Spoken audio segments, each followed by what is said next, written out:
नमस्कार। मैं दीपक कुमार मेरे यूट्यूब चैनल स्टडी विद दीपक में आपका स्वागत करता हूं। आज के इस वीडियो में हमारी +1 की जो पॉलिटिकल साइंस की बुक है समकालीन विश्व राजनीति, उसका चैप्टर नंबर 4 सत्ता के वैकल्पिक केंद्र, उसका ये लेक्चर नंबर 7 है। और ये आज हमारे इस चैप्टर का लास्ट लेक्चर है, जिसके अंदर हमारा जो वीडियो लास्ट लेक्चर था कि चीन के साथ भारत के रिलेशन है वो किस तरीके से एक शुरुआती दौर से लेकर अगर समय काल से देखा जाए तो बिल्कुल ठीक ठाक पड़ोसी देश की तरह थे, लेकिन वर्तमान स्थिति में ये परिस्थितियाँ थी वो चेंज हो गई थी। तो मुख्य तौर पे ये जब 1962 अरुणाचल प्रदेश के आसपास जब समय काल में अगर देखा जाता है तो भारत और चीन है वो अक्साई चीन के क्षेत्र के ऊपर जो प्रतिबंध चलते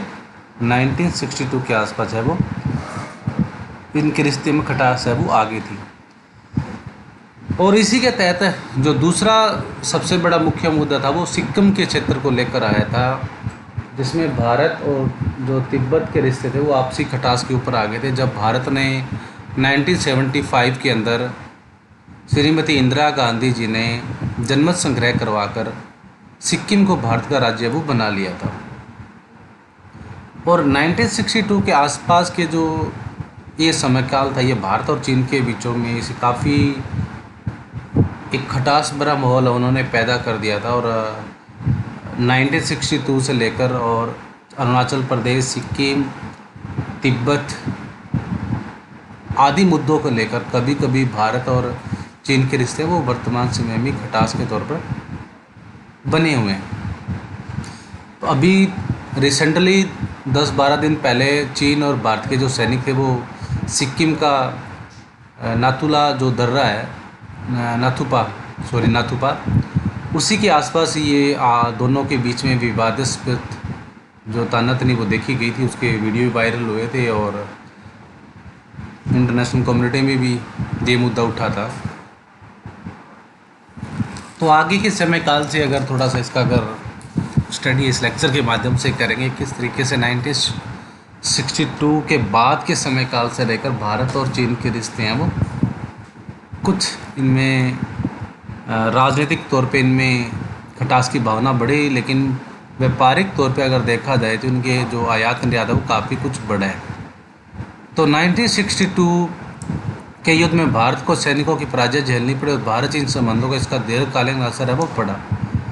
तो जिस तरीके से 1962 के आसपास भारत की जब पराजय हुई, पहला जब ये युद्ध हुआ था भारत और चीन का, और उसमें काफ़ी बुरी तरह से भारत हार गया था, क्योंकि भारत की कोई प्लानिंग ना थी, कोई भी किसी तरीके से प्लानिंग अब भारत ने नहीं की थी। और इवन के उनके हारने का रिसेंटली कारण ये था कि इससे पहले भारत ने कोई जो सैनिक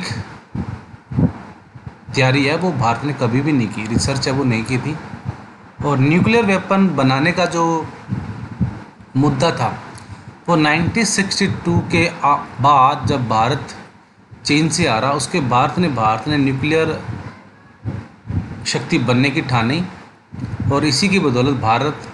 जो विश्व शक्ति में छठा देश बना था, जिसने न्यूक्लियर एनर्जी के रूप में छठा देश विश्व में बना था। 1976 तक दोनों देशों के बीच कूटनीतिक संबंध समाप्त ही रहे। अब 1962 से लेकर 1967 तक दोनों देशों के बीच है वो रिश्ते पॉलिटिकल रूप से दोनों के रिश्ते है वो समाप्ति हो गए थे, दोनों की बातचीत है वो समाप्त हो गई थी। और दिए गए अरुणाचल प्रदेश और तिब्बत का जो मुद्दे था वो दोनों को अखर रहा था। इसके बाद धीरे धीरे देशों के बीच संबंधों में सुधार हुआ। 1970 के दशक के उत्तरार्ध में चीन का राजनीतिक नेतृत्व है वो बदला। अब जैसे समय के साथ साथ कहते हैं ना कि किसी भी स्थिति को चेंज करने के लिए समय सबसे बड़ा चेंज है वो होता है। तो परिस्थितियों के चेंज करने की वहाँ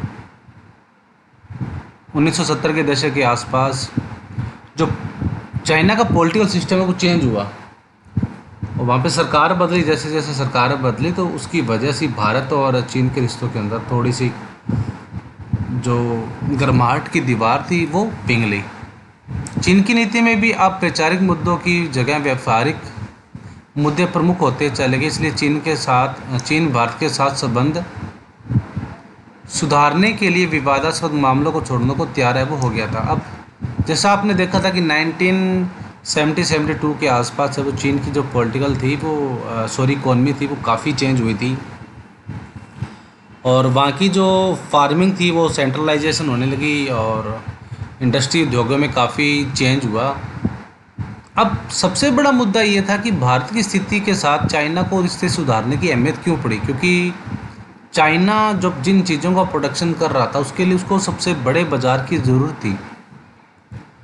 और सबसे बड़ा बाज़ार विश्व में दो ही ऐसे देश हैं जो जनसंख्या के हिसाब से देखा जाए तो सबसे बड़े हैं, एक तो चाइना खुद है, दूसरा भारत है, और भारत चीन के पड़ोस में था। अब उसको ये था कि भारत के साथ किसी भी तरीके से जो सभी विवादों को,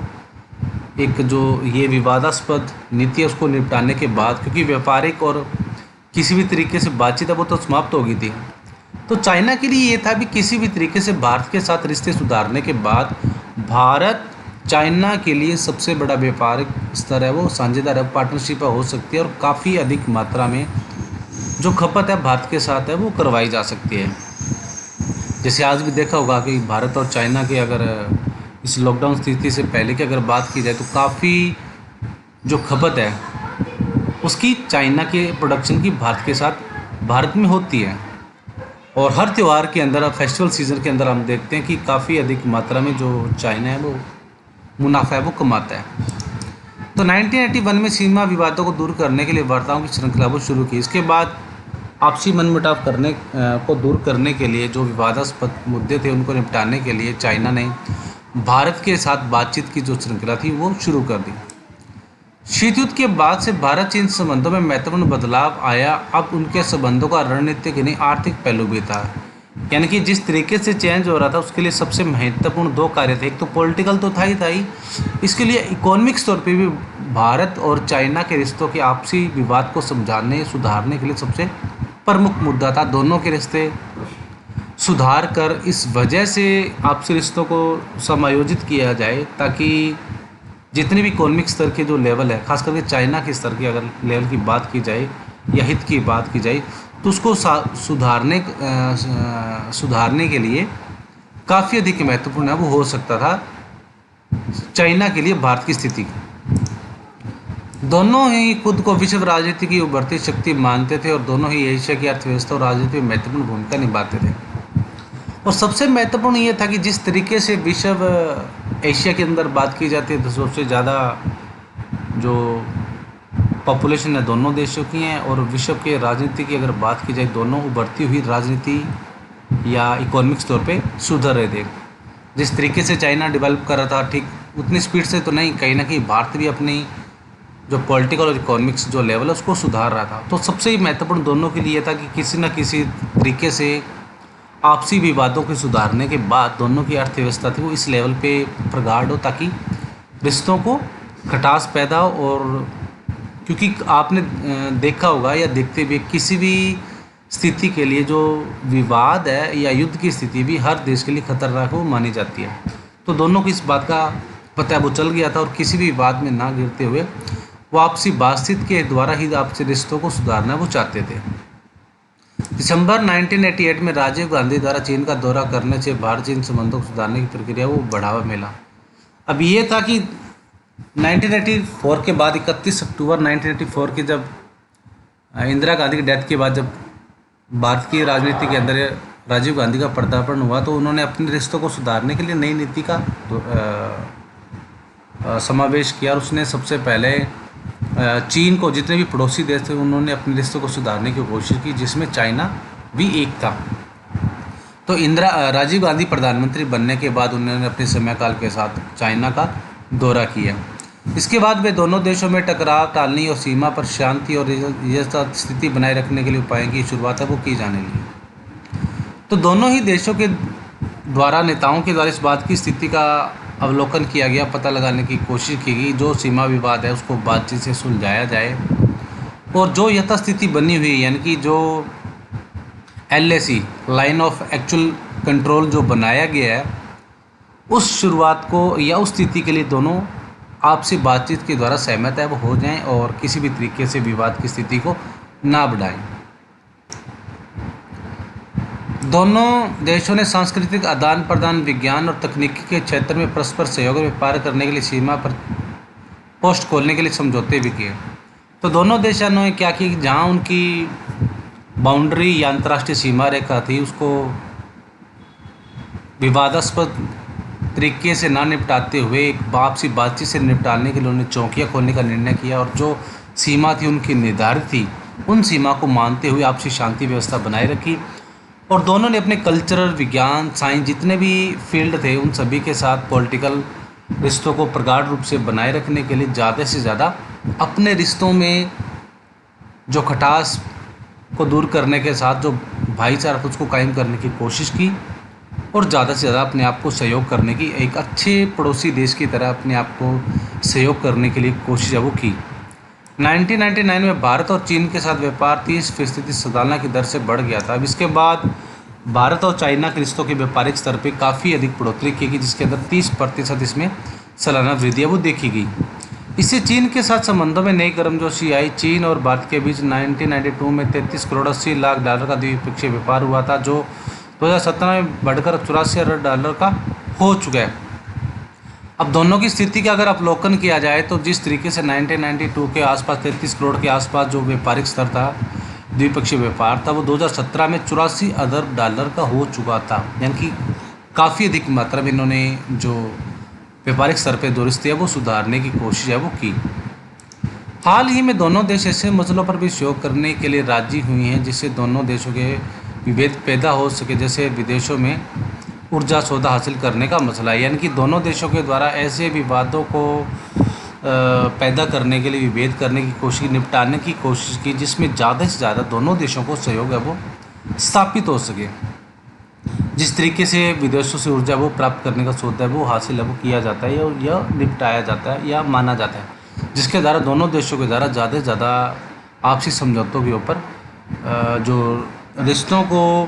बनाए रखने के लिए जो कोशिश है वो की जाती है। वैश्विक धरातल पर भारत और चीन ने विश्व व्यापार संगठन जैसे अंतर्राष्ट्रीय आर्थिक संगठनों के नेताओं और अधिकारी अब अक्सर नई दिल्ली और बीजिंग का दौरा वो करते हैं। तो जितने भी ये हमारी इंटरनेशनल कम्युनिटी है जिसके अंदर हमारे जो विश्व अंतर्राष्ट्रीय संगठन है वो कायम किए जाते हैं, तो दोनों देशों के द्वारा आपसी बातचीत के द्वारा दोनों देशों के रिश्तों के अंदर जो इनमें समाधान है, बातचीत है, परस्पर सहयोग है, वो अंतर्राष्ट्रीय स्तर पर भी दोनों देशों के अंदर देखी जा सकती है। और दोनों देश अक्सर राजनीतिक और आर्थिक स्तर पे दोनों देशों के दिल्ली और बीजिंग का दौरा वो करते रहते हैं, क्योंकि भारत की राजधानी वो दिल्ली है और बीजिंग है वो अमेरिका की राजधानी है वो मानी जाती है। इससे दोनों देश एक दूसरे को ज़्यादा से ज़्यादा करीब समझने लगे हैं। यानी कि जैसे भी इन्होंने अपने बातचीत या समाधान करने की कोशिश की, अपने विवादों को निपटाने की कोशिश की बातचीत के द्वारा, तो ज़्यादा से ज़्यादा करीब आने की कोशिश की है।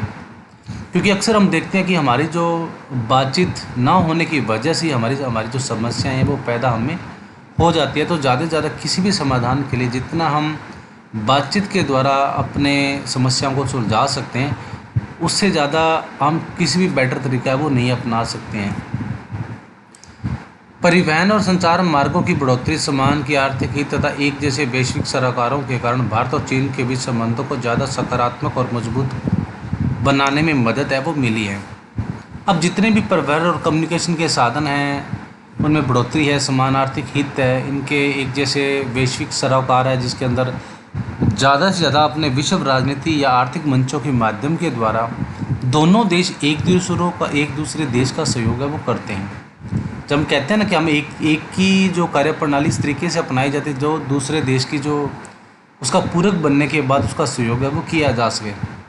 तो एक पूरक राजनीति के तौर पे दोनों देश भारत और चाइना आपसी तालमेल के साथ